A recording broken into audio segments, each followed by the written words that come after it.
кетті дамаған. Енді мен экономист құппын ғой.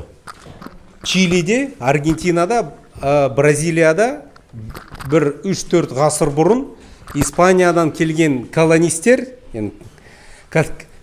конкистадордар, олар алды да жерді бөліп алды да өздеріне алып қалды, жеке меншік қылып. Бірнеше ғана отбасылар ғой, 10-15 отбасы.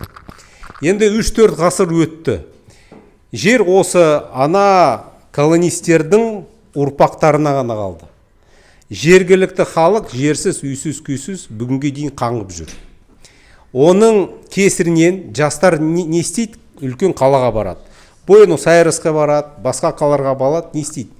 Криминалмен айналысады, нашақормен айналысады, қыздарым немен айналысады, мен айтпай-ақ қояйын. Бірақ түсінікті. Ол айналып келгенде жердің мәселесі болды. Біз қазіргі таңда дәл осындай ахуалда тұрмыз. Егер біз, мысалы, жерді сатуға, жеке меншікке жол ашатын болсақ, онда басқа халықтың ұрпақтары сол жерге ешқашан қол жеткізе алмайды. Мен былтыр жер комиссиясында неліктен осы жерді сатуға, жеке меншікке қарсы тұрдым. Өйткені мировой опыт деп айтамыз ғой, оны мен білем.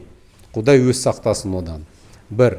Екіншіден, біздің буынымыз қазір жерді қайтарып алмасақ, сіздердің ұрпақтарыңыз, немерелеріңіз, шөберелеріңіз бұл жер қалай кеткен білмей қалады.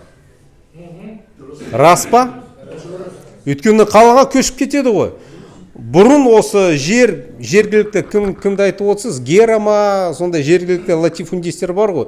Олардың ұрпақтарында қалады сол жер. Солай. Сонда біздің кешірім өтінем, ата бабаларымыз Черешенко үшін қан төкті ма?